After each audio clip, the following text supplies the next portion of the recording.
What's up, y'all? Minister Jonathan Owens here, another episode of The Word Spoken. Man, this episode right here, I really enjoyed preparing it, and I hope you enjoy watching it. Subscribe, like, please do me a favor. Keep pushing these videos through YouTube. I really appreciate it. Now, are you ready to dive in? I am too. Now, with all the stuff that's going on around, with all the shootings and different bills and everything, and always all the suffering that's going on around the world, we wonder, can we question God? Can we question God and see, like, Lord, where you been? Where are you? What's going on? This video is supposed to, I'm trying to help you in this video to see how can you come to God in the right way, and how can you, according to scriptures, and how and why or when and in what manner can we question God? Because that's a big debate or big topic that I've heard in my lifetime. So if you want to know, stay tuned. If you want to know, keep watching. I'm going to break it down for you. Now, in our discussion today, I got to give it to you, and so you can understand the way that I am, where I'm coming from. So you can, so my position could be, clear. I want my position to be clear. So I want you to understand that we have, what is questioning God? First of all, what's questioning God? And also, I want to answer twofold question. Can we question God, and can we be angry at God? Now that's a big one right there. Many people have been angry. Many people secretly, if you wanna tell the truth, shame the devil, that we've been angry at God. And should we have been? And what was the foundation of our anger? Did we even have reason to be angry? So, twofold question, I'm answering. Please watch, and hopefully I do it justice. So, what is questioning? That's what we got to go into. What is questioning God? Well, it's when we ask God what He is doing or what He is not doing, and why He's doing it in that way. Let me repeat. Questioning God is when we ask God what He's doing, what He's not doing, or what He's not doing, and why He's doing it in that way. So we got some good examples of people in the Bible, the correct way to question God. And then we're going to look at one of the interesting stories in the whole Bible that you know about that is amazing, and how He is our example of what to be and our example of not to be at the same time. Let me go to the first example first. We got Habakkuk, who was a prophet of God. Things were happening, and he started to question God. But he is an example of how we can approach God in a good way and to question Him. So let's go to Habakkuk 1 through 5. So let's look at this. It says, the burden which the prophet Habakkuk saw. O Lord, how long shall I cry, and you will not hear? Even cry out to you, violence. You will not save. Why do you show me iniquity and cause me to see trouble? For plundering and violence are before me. There is strife and contention arises. Therefore the law is powerless, and justice never goes forth. For the wicked surround the righteous. Therefore perverse judgment proceeds. Look among the nations and watch, and be utterly astounded. For I will work. So here it is right here. So this is God response. So 1 through 4 was Habakkuk's questioning, Lord, what's going on? Justice is not being brought forth. People perversing the laws. Stuff is going haywire.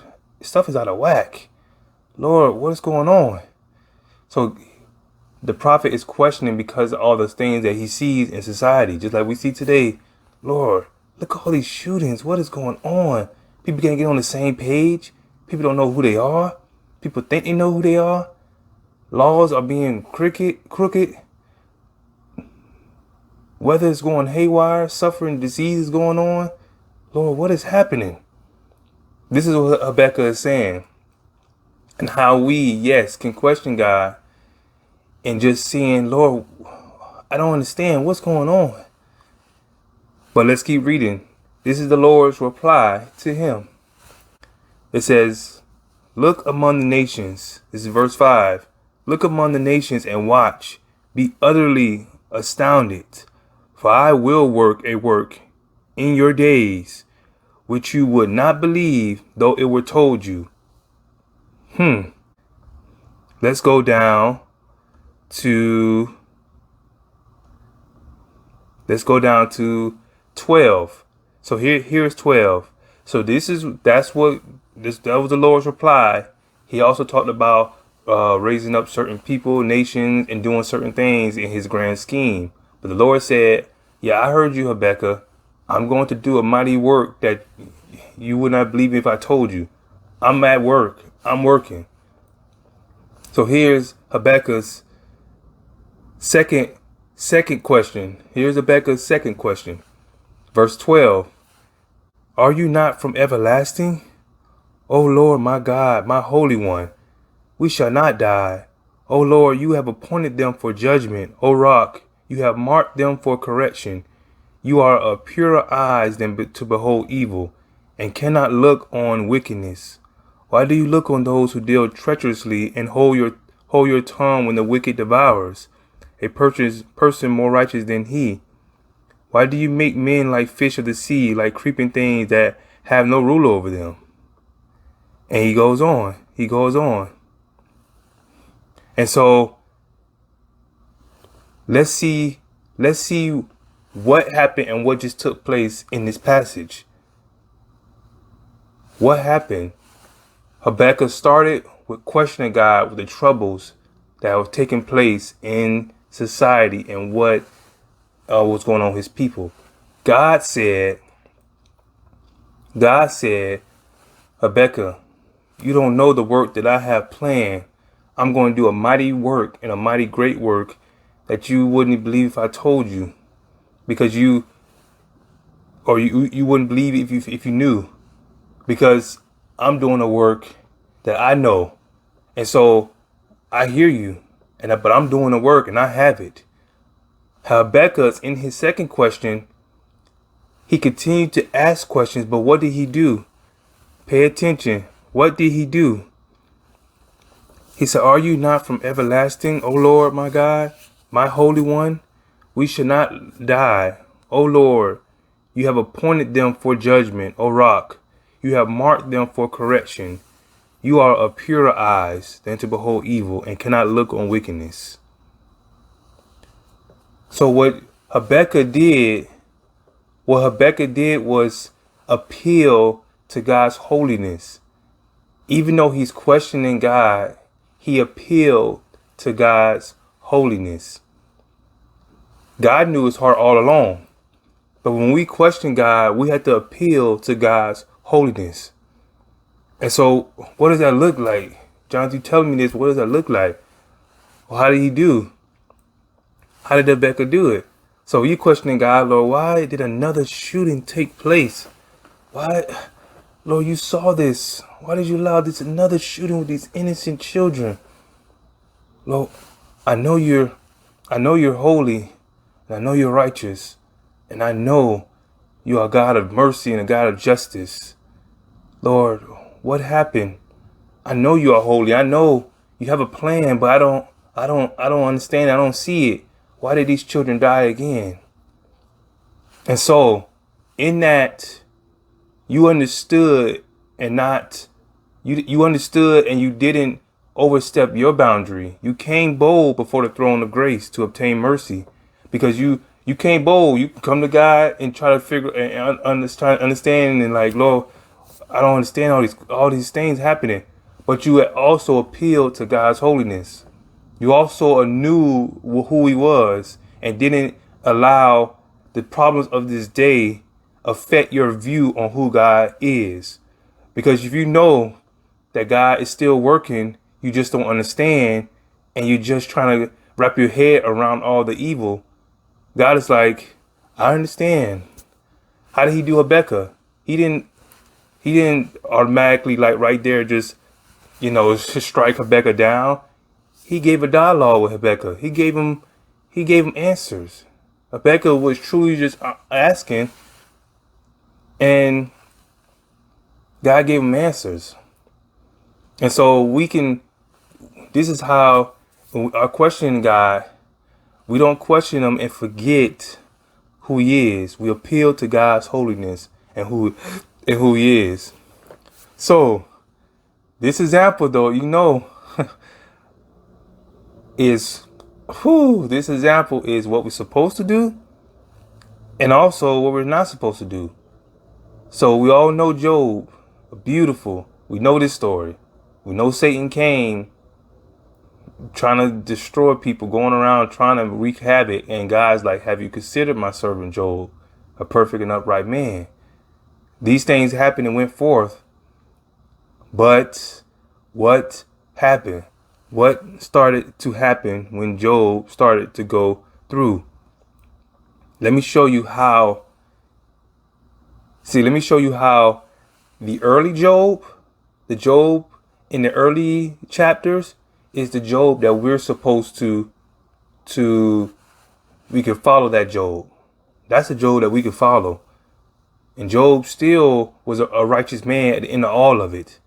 But in the process of dealing with treacherous friends, in the process of dealing with,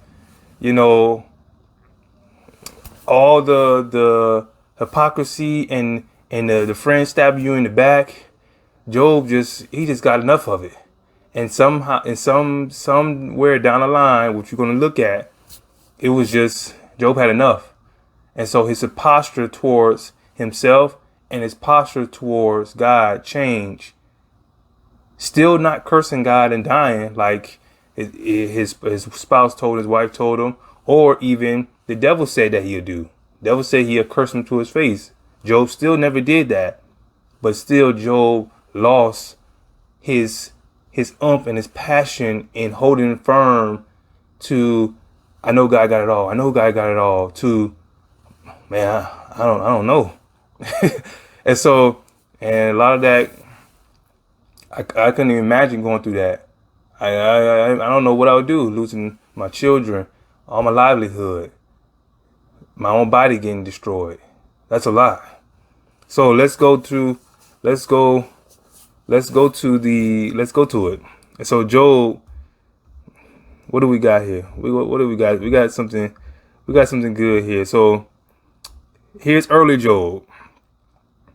Job in chapter 1 and 2 still did not sin with his lips. So let's look at that. I already told you the background, what happened. What happened. So let's see right here. After Satan had came and attacked all his body, or not all his body, but all his stuff was going through, his sons and his daughters and his properties was just, his servants, everything was just going haywire. It was just, Satan was taking it all. Terrible. This is verse 20. Then Job arose, tore his robe, shaved his head. He fell to the ground and worshipped. He said, naked I came from my mother's womb, and naked I shall return there. The Lord gave, and the Lord has taken away. Blessed be the name of the Lord. In all of this, Job did not sin nor charge God with wrong. So can I do that? Can you do that? I don't know. It takes God himself only to do something just like that. And so to just lose your children and stuff happening with your servants and everything and your property gone, fell on his knee. That's all we can do. If something like that happens, all you can do is fall on your knees and worship. If you got that type of heart that Job had, because he's like, what I'm gonna do? Lose my mind and go crazy? I gotta, I gotta call to the one who gave me all this stuff. So that's what I gotta do. I gotta call to the one who gave. That's the first thing I had to do. Man, this is our example. So we're gonna get into it. We're gonna get into it, and how we had the example of how to question God properly and how not to. So we have Job chapter 1. Now we have Job in chapter 2. This is early Job that we should be mimicking. This is early Job. Again, Satan attacks his health. He started destroying his health. It was boiled from his body and doing all these things, and just I can't imagine his body all scabbed up and boiled and disgusting. Man, I can't even. Yeah, I can't even imagine. So then that's when his wife told him, like we said, do you still hold fast to your integrity? Curse God and die. But he said to her, you speak as a foolish woman speaks. Shall we indeed accept good from God? And shall we not accept adversity? In all this, Job did not sin with his lips. This is our example. This is our example of early Job. Now, remember what I told you? Right immediately after that, Job's 3 friends came and heard all the adversity. Now you got the next chapter after chapter after chapter after chapter after chapter of Job going back and forth with these friends of defending himself, doing this. They're accusing him. You sinned, Job. You must have sinned. Something wrong with you. You need to get right with God, because these things ain't happening for no reason. They were all foolish. They ain't know what they was talking about. And so, but here is when Job in his mind shifted, and his questioning God based off all the circumstances that happened in his life changed. So let's see, because here we have Job. Job had let's look at one more time. We can look at one more time with Job. Well, we had to, because Job in chapter 13 still had kept his integrity. He still kept his integrity, and still Job 13 still was there. So that's how you know chapter chapter went on, but he still kept his integrity. Let's see what in Job 13 still. In Job 13 still, even though he had his integrity, in the same chapter, a switch happened.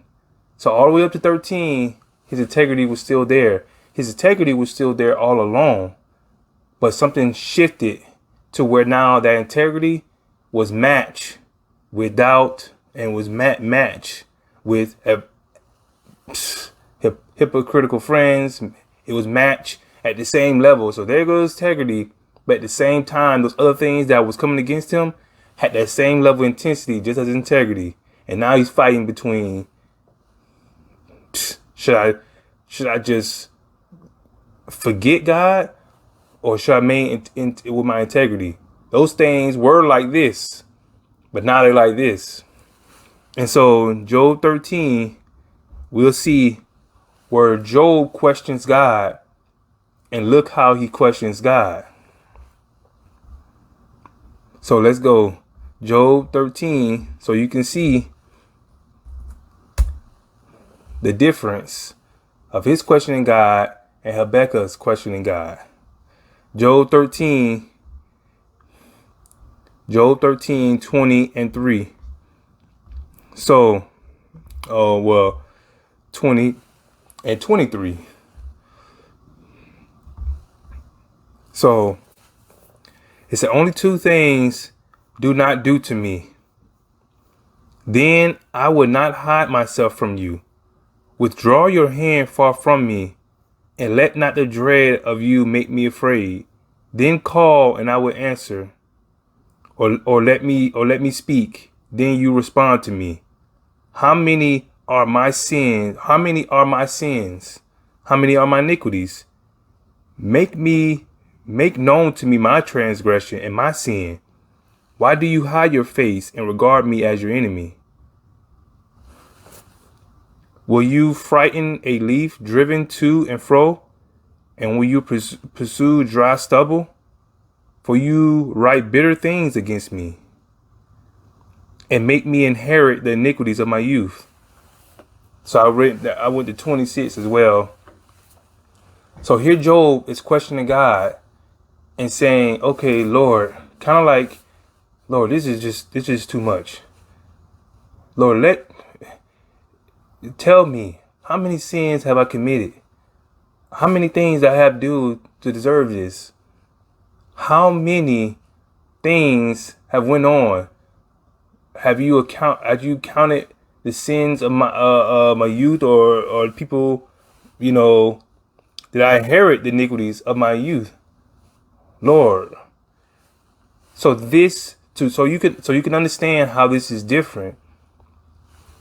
In this passage right here, Job is trying to actually defend himself and say, Lord, I know the type of man I am.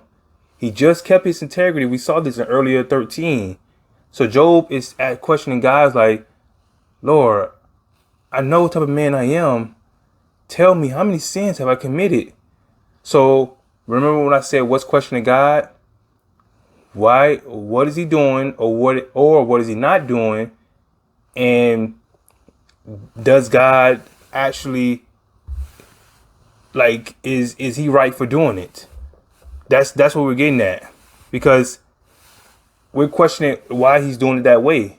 So Job is saying that, Lord, tell me, how many sins have I committed? What have I done? Because this stuff right here, this is not fair. And so we see Job questioning God, and we see that this is not a right way to approach God, because we know what God does with Job because of his questioning him, and because he questioned God that way. That's how we know that this wasn't a good way to question God. And so what are we gonna do? We're gonna go and look at that, because you got to understand his response and God's response. And so let's see. Let's look at first Job 32, so you can understand Job's state of mind. Let's understand Job's state of mind, so you can understand that it wasn't just that one passage. It was Job's state of mind now.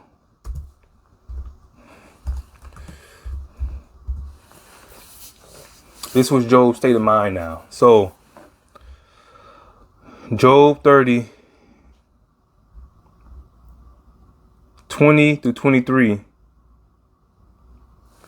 So here's Job's new state of mind. I cry out to you, but you do not answer me. I stand up, and you regard me. But you have become cruel to me. With the strength of your hand you oppose me. You lift me up to the wind and cause me to ride on it. You spoil my success. For I know that you will bring me to death and to the house appointed for all living. This was Job's mindset now, after going through so much turmoil and just adversity in his life, and the craziness that happened. Job was like, Lord, it's like you got it out for me. You got it out for me. You just allow me to go through this thing, and you become cruel to me.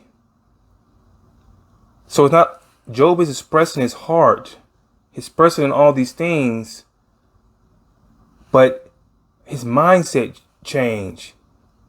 At first, Job appealed to God's holiness because he was saying these things. Naked I came into this world, naked I will leave. Should we only accept good things from God and not the bad? Like all these things that Job was saying in the beginning, he was appealing to God's holiness, meaning who he was. He was remembering, I gotta understand. Like, God is still God. That's why he fell on his face and worshiped the moment these things happened. Even though I'm going through, I gotta still appeal to God's holiness. So much so, immediately after, it was deserving of worship. So I'm like, but what is now? Job is like, Lord, you cruel to me. You messed me over. I know I'm ready to die. I know I'm dying, and you're gonna allow me to die because I see no, like, there's no good things about this.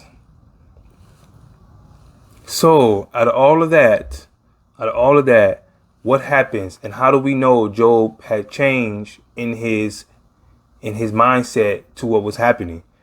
Because of God's response. In Job chapter 38.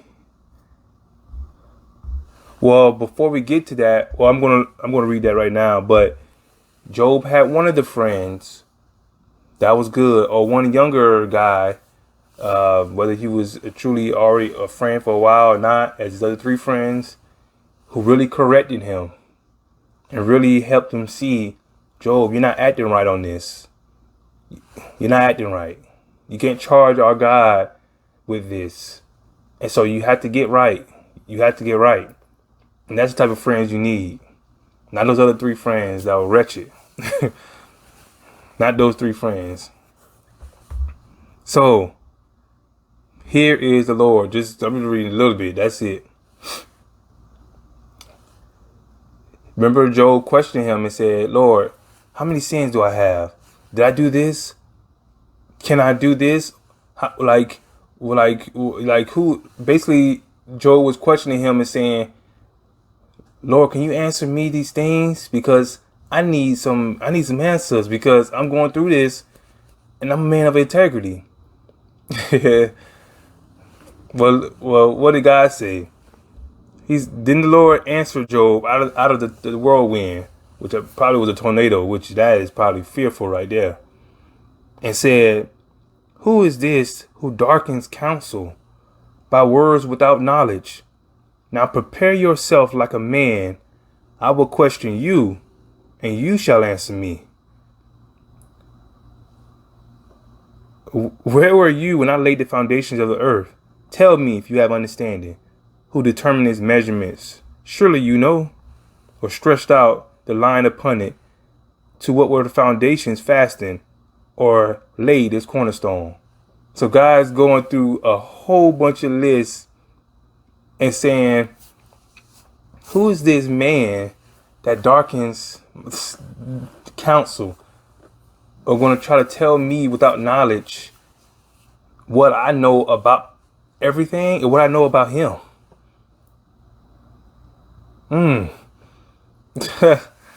So this is how we should question God. We've seen the example in Habakkuk.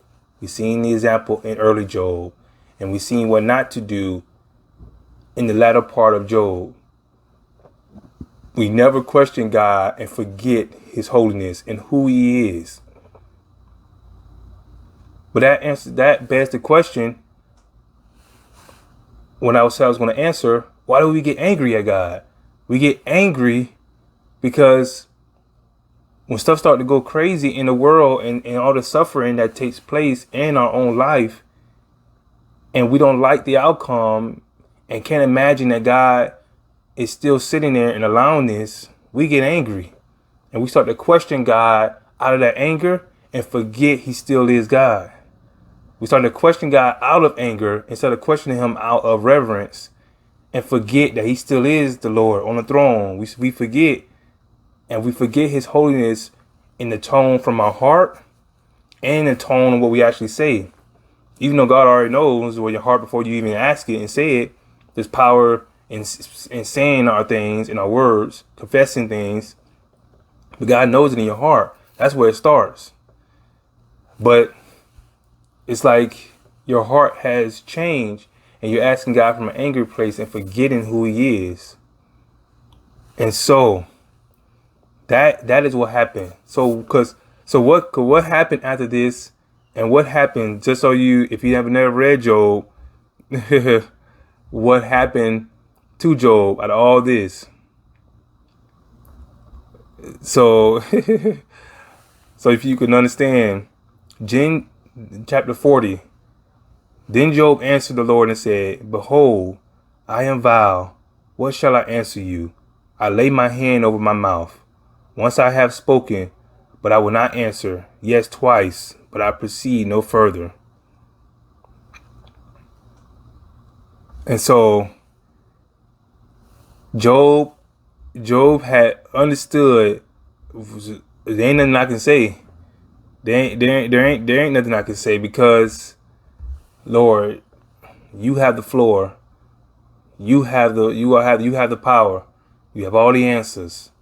I'm gonna lay my hand over my mouth and shut up, because I don't got the wisdom. And then 42, he said, I know. Then Job answered the Lord and said, I know that you can do everything, and that no purpose of yours can be withheld from you. You ask, who is this who hides counsel without knowledge? Therefore I have uttered what I did not understand, things too wonderful for me, which I did not know. There you have it. Job now understands that his questioning God, he forgot God's holiness and started to question God as if God didn't know what he was doing. And that out of that anger, he forgot who God was for that moment. Because Job actually says in this chapter that, Lord, I only heard about you before. Now I really know you for myself. So this is how we can come at this. And so whenever I about to question God, these things come to my mind right away. And I try to never, by the grace of God and the Holy Spirit, forget God's holiness. Man, another episode, man, on the Word Spoken. I hope you enjoyed it. I will see you next time, Lord's willing. And please, again, subscribe and like. Push this video, all these videos. I truly appreciate it and thank God for you. I'll see you next time. Peace.